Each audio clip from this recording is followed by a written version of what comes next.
네, 다음 순서는요. 우리 건강한 농부 사회적 협동조합의 김선정 이사장님의 발표를 듣겠는데 사례 발표를 듣겠는데요. 화들장을 오래 해오셨고 또 화들장을 이제 본인의 의사와 상관없이 못하게 된 후에 이번에 이제 올해 농부시장 서울시 농부시장을 이렇게 위탁받아서 운영하게 되었는데요.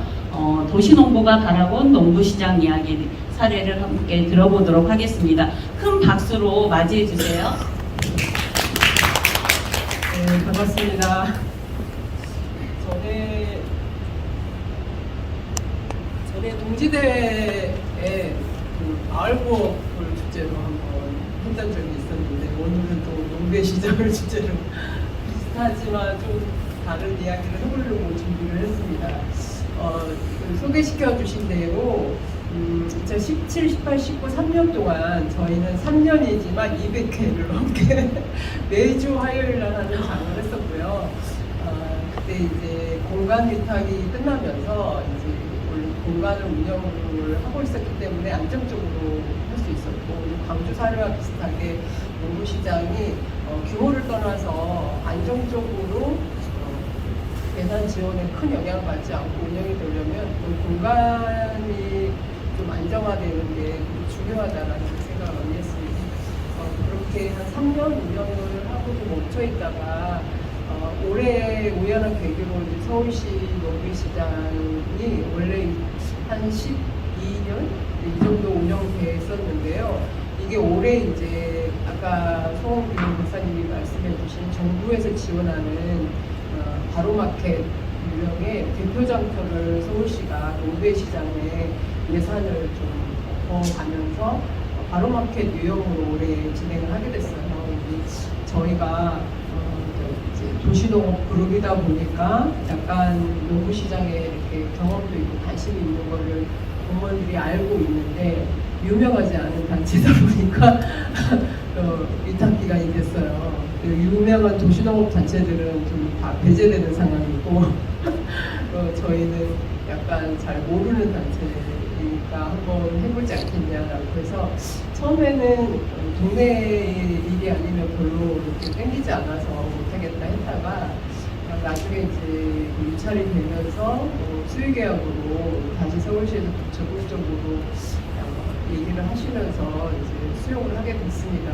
수용을 하게 된 건 약간 우리 도시농업 그룹들이 농부시장에 누구보다도 좀 관심을 많이 가졌었고 좀 가져왔는데 많은 부분 중단되기도 하고 또 관심이 조금 덜해지기도 하고 하는 게 아쉽고 무엇보다 우리 도시농부들이 어떤 도농들이나 이쪽으로 좀 활동을 좀 더 활발하게 할 수 있으면 좋겠다. 그런 계기를 농부시장이 계기가 돼서 마련될 수 있다 그러면 또 좋겠다, 의미 있겠다라는 생각으로 시작을 하게 됐는데 아직은 많이 부족합니다. 저희가 이제 건강한 농부는 마을기업이자 사회적 기업으로 여러 가지 도시농업 관련한 활동을 했고 농부시장 운영을 2017년에 3년 동안 하다가 그게 계기가 돼서 동네보험 활작이라는 마을보험을 오픈해서 지금까지 운영을 하고 있습니다. 실은 마을보험을 중심으로 활동하는 게 지금 현재로서 건강한 농부의 주요 사업이고요. 수익 사업을 병행을 하고 있어서 금천구청이라든지 서울시청에 큰 영향을 받지 않고 그냥 자체적으로 활동을 하고 있습니다.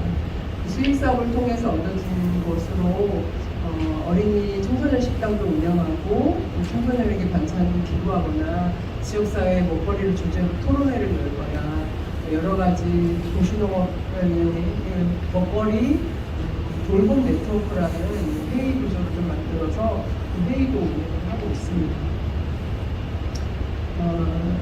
사실 도시농부가 이끈 어떤 민간 영역에서 농부시장은 대표적인 곳은 마르쉐라고 할 수 있겠습니다. 저희는 사실 마르쉐가 초창기 도시농업 그룹이라고 스스로도 생각하고 우리가 사실 이 마르쉐를 통해서 굉장히 농부시장을 많이 배우고 학습했습니다. 이 농문화가 한눈에 보이는 이 장터가 지역별로 다 열릴 수 있다고 그러면 얼마나 좋을까.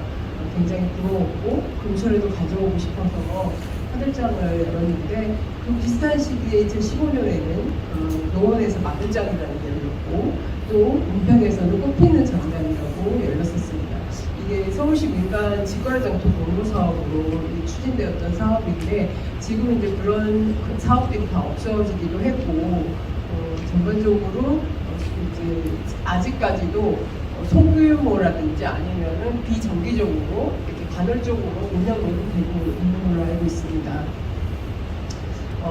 아까 이제 그 세계 농구시장 통해 이 말씀 우리가 한국 지구가 생긴다 그러면 우리가 자격이 있냐 없냐 이런 논의를 얼마 전 이제 그 제주 포럼에서 저도 참여를 해가지고 이제 한국 협회가 생긴다 그러면 규정을 어떻게 쓸 것이냐 이런 논의에 참여를 했었습니다.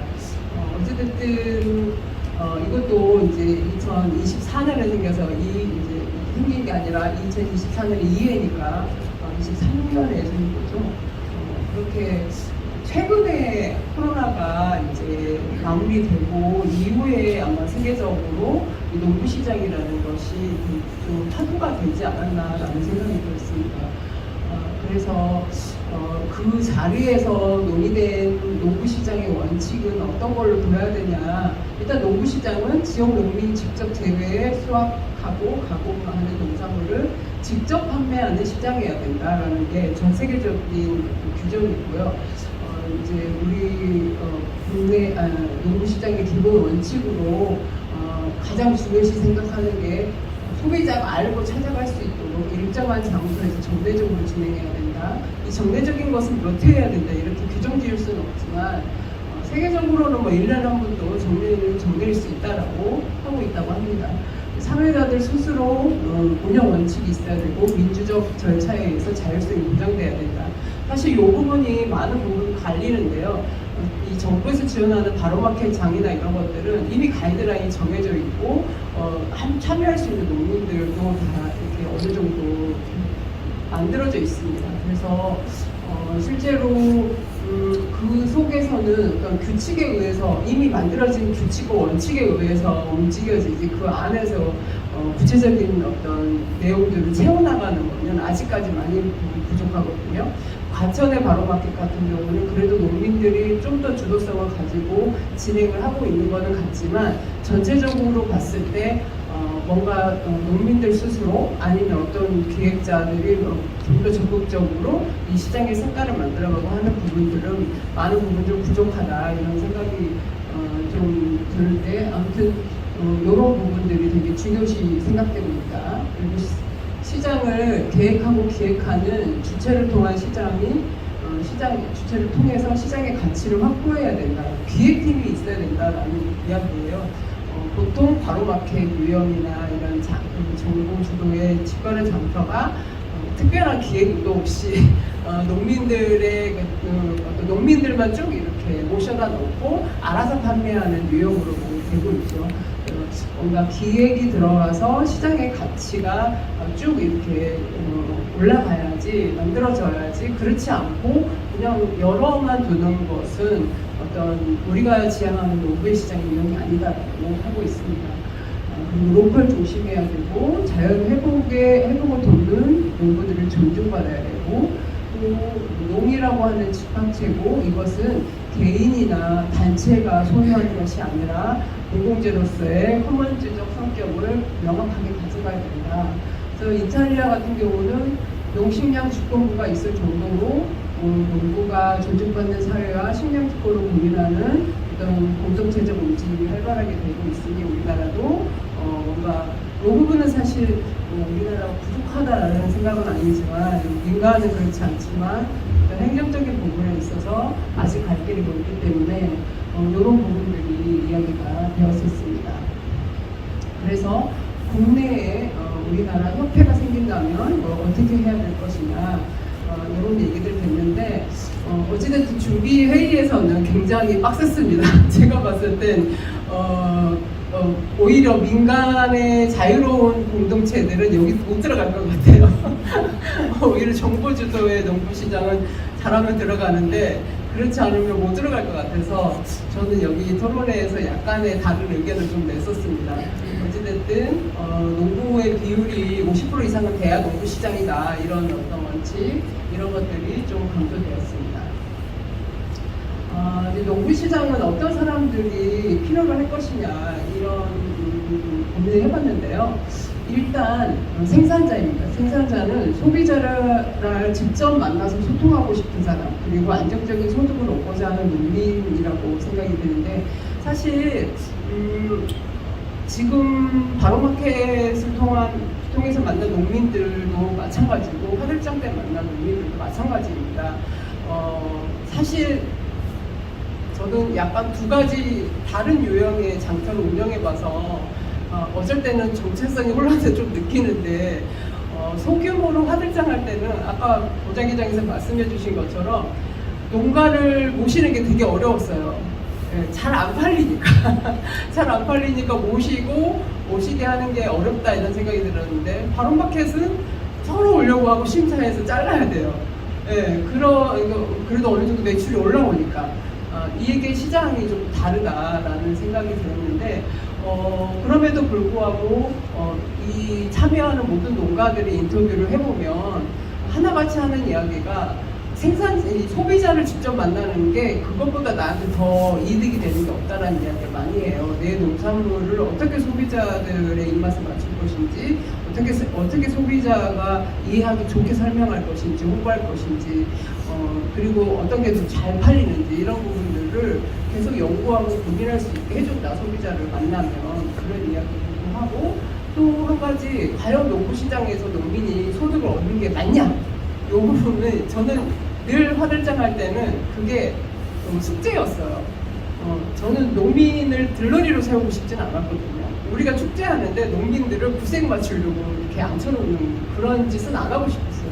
근데 적어도 주기적으로 이 장을 열었던 부분에서 성과라고 생각이 드는 게, 처음에는 정말 억지로 모셨는데 나중에는 정말 스스로 오시려고 그래도 신청이 되게 많았거든요. 저희가 원칙이 겹치는 거를 아예 막았어요. 그래서 기본 오면 어느 정도 매출을 가져가실 수 있도록 하는 게 있었는데, 그 부분이 또 영향을 미쳤을 수도 있지만, 왜 그렇게 열심히 오시냐라고 물어봤을 때 한 가지 말씀하신 게, 일주일에 한 번 내가 현금을 맞을 수 있는 유일한 날이다 라는 얘기를 하셨어요. 농사가 보통 1년 농사, 1년에 한 번이나 두 번 수익을 크게 얻는 농사인데, 일주일에 한 번 내가 하루를 써서 현금을 어느 정도 확보할 수 있다고 하면 이게 우리 생활에 굉장히 많은 도움이 된다라는 이야기를 하셨었고,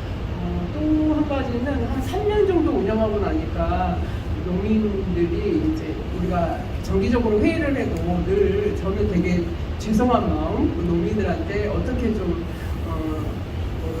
오시는 거가 조금이라도 평안할 수 있을까, 이런 생각들을 많이 했는데, 3년 정도 되니까 참여했던 농민들이 그렇게 미안해할 건 없다. 우리는 소득이 되지 않는데 장을 오지 않는다. 이렇게 오는 것은 우리에게 그만한 소득이 얻어졌기 때문이고, 대표님의 눈에 소비자가 지금 10명 왔다 생각하면 10명이 다가 아니다. 10명의 어떤 나를 신뢰하는 소비자가 10명이 생겨서 나에게 단골이 생기는 게 3년 동안 해서 얼마나 많은 사람이 축적되는 줄 아느냐. 그 보이지 않는 소득이라고 하시더라고요. 그래서 내가 1대1 거래를 할 수 있는 소비자를 100명 확보한다, 200명 확보한다, 이러면 이것이 굉장히 이 농사를 짓는데 큰 힘이 된대요. 그게 직거래 장터가 가장 큰 효과를 준다고 하거든요. 다른 지금 로컬푸드 직매장이라든지 이런 것도 얼굴을 보지 않고 거래하잖아요. 그리고 농민들끼리 모여서 어찌 보면 가격 경쟁이 굉장히 치열하기도 하고, 그래서 좀 한계성이 있는데, 직거래 장터는 대면을 하고 나만의 고객을 확보할 수 있고 하기 때문에 실제로 성실하게 직거래 장터를 갔을 때 노력 대비 얻어지는 수익이 적지 않다라는 얘기를 저는 들었었습니다. 근데 이런 것들이 데이터로 나오지를 않고 그래서 얼마 전에 그 농식품 AT에서 공청회 하는 걸 봤었어요.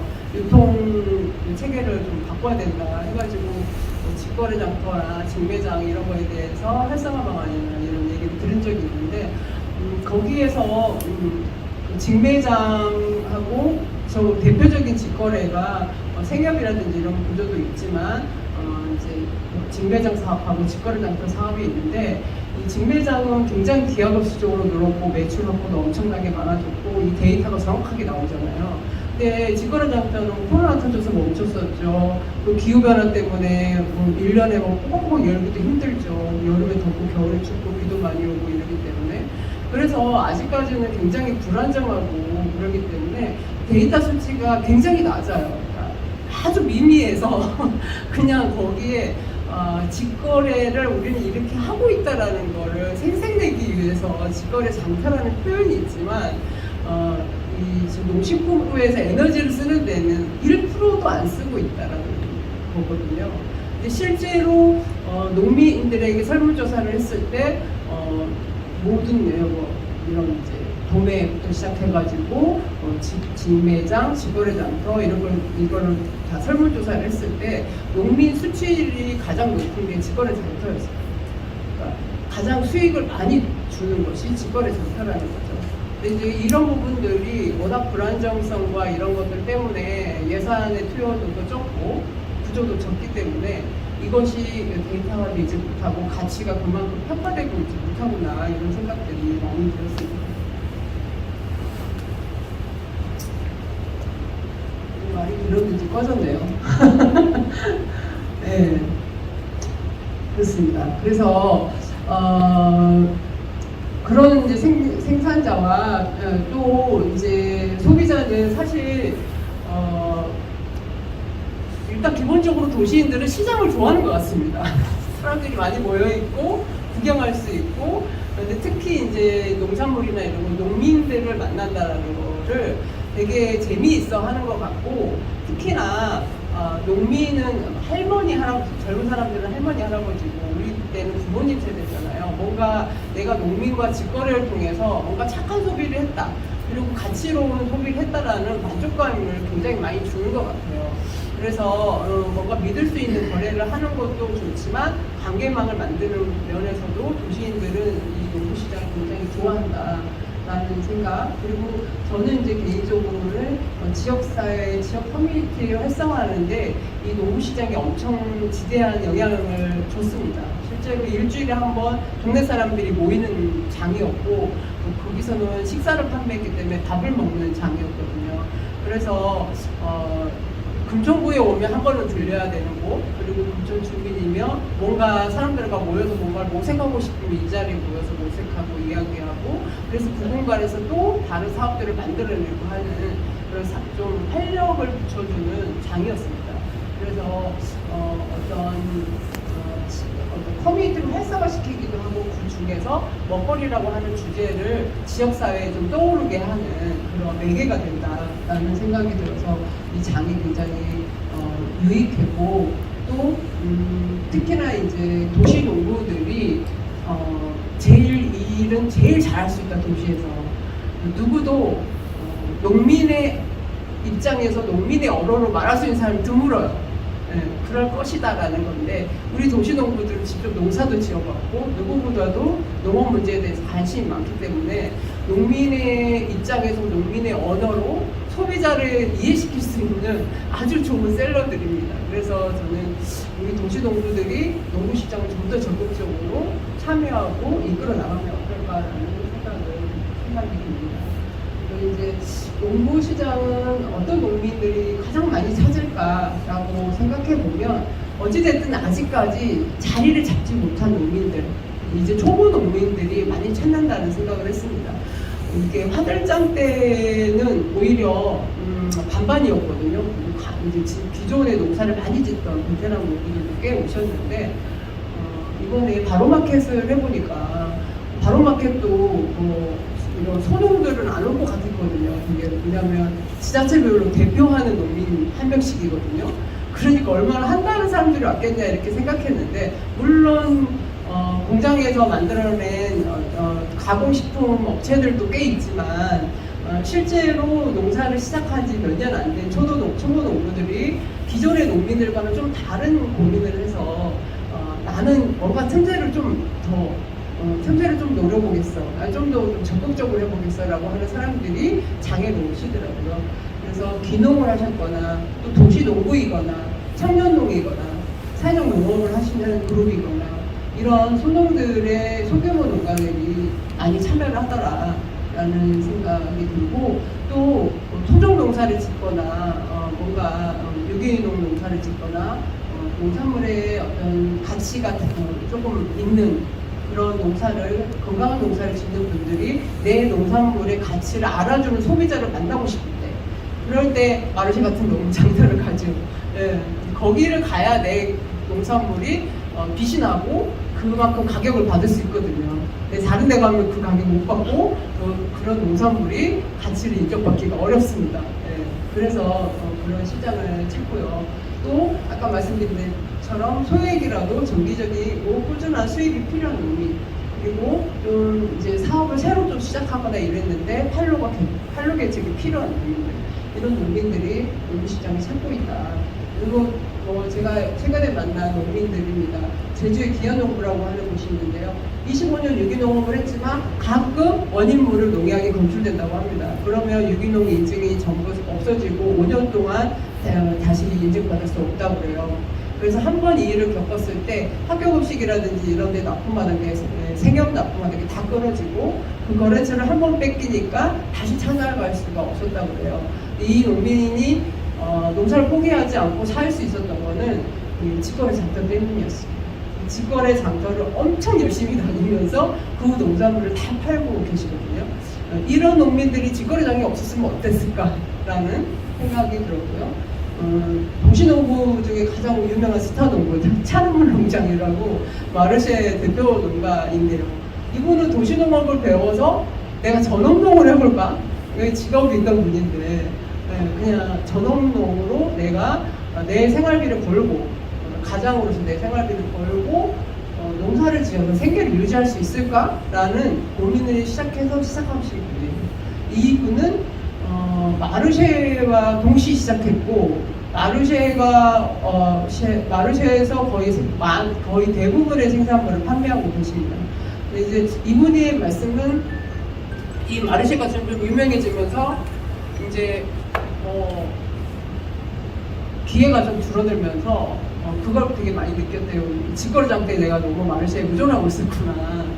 직거래 장터가 좀 더 다양하고 많아져야 나 같은 어떤 도시농이나 청년농 같이 이제 시작하려고 하는 농민들이 뭔가 어떤 출발점 그리고 어떤 농사를 지을 수 있다라고 하는 가능성을 발견하게 하는 게 농구시장인데 지금 서울에나 이런 지금 직거래 장터 너무 없다라는 고민들을 해주시면서 바로 마켓에 좀 많은 도움을 주고 계십니다. 매연창고 같이 여기 들녘소비 농구라는 곳인데 이거는 들깨 소농을 하는 농민들 걸 다 걷어가지고 매입해서 들기름, 참기름을 짜서 판매하는 법인이에요. 이 법인은 윤봉길 의사의 농민운동 정신을 계승을 하는 법인이라고 하는데 막 친환경 농사를 지어야만 매입을 해주는 그렇게는 하지 않지만 아주 할머니 농사 조그맣게 짓는 농민들의 농산물을 다 약간 기존 거래가보다 조금 더 높은 가격으로 소매해가지고 가치를 높여서 판매해주는 이런 곳은 사실 그 가치를 알아주는 소비자를 만나야 빛이 나는 거거든요. 이런 그룹들 밀포대학이고 토종 농사를 짓겠다고 그 여성 혼자 거공부터 한 거예요. 그냥 가족들도 안 도와준대요. 혼자.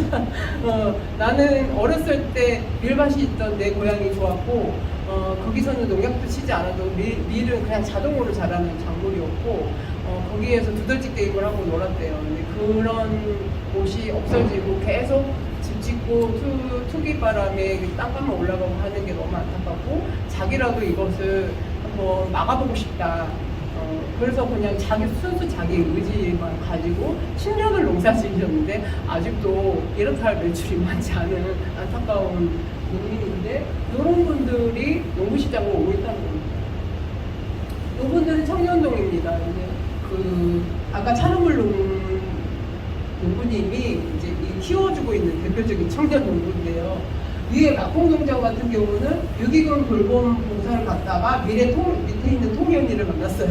그래서 농사 체험을 했고 농사가 너무 체질에 맞아서 청년들이 대출해주는 그 사업을 받아가지고 토지를 매입을 했다고 합니다. 그래서 5년이 지나서 내년부터 빚을 갚아야 되는데 갚을 길이 묘연해서 굉장히 고민에 빠져 있는데 저는 이 친구를 보면서 느꼈던 게 농사가 체질에 맞는 사람이 분명히 있다.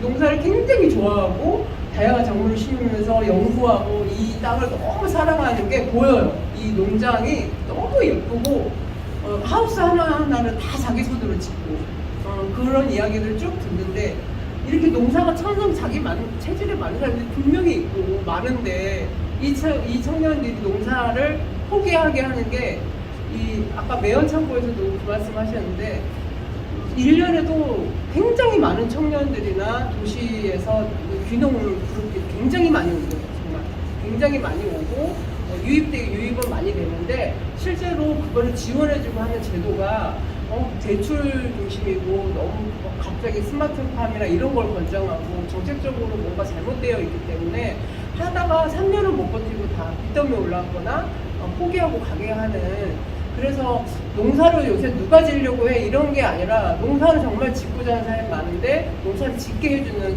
어떤 지원이나 제도를 뒷받침이 너무 없다. 방향이 잘못됐다 이런 지적들을 되게 많이 하더라고요. 이제 밑에 통일농장은 다행히 아버지가 땅을 사시는 바람에 안정적으로 농사를 짓고 계시는데 저는 이런 청년들이 농사 도시에도 또 가깝기도 하고 이런 청년들이 농사를 자기 삶의 어떤 방향으로 선택할 수 있게 하는 것 중에 아주 작은 단초라도 농구시장이 만들 수 있다고 하면 농부의 세대교체 우리가 늘 고민으로 얘기하는데 그 부분에 대해서 하나의 해결 숙제가 될 수도 있는 거 아닌가라는 생각을 가지게 됐습니다. 시간이 많이 흘러서 한대적 얘기는 짧게 할 건데요. 이 커뮤니티 센터라는 공간이 공원에 있으면서 다양한 활동을 할 수 있게 될 거고 이렇게 농구시장을 일주일에 한 번씩 매주 화요일날 열었습니다. 무조건 일주일에 한 번은 열어야 사람들이 기억하고 장을 보러 온다.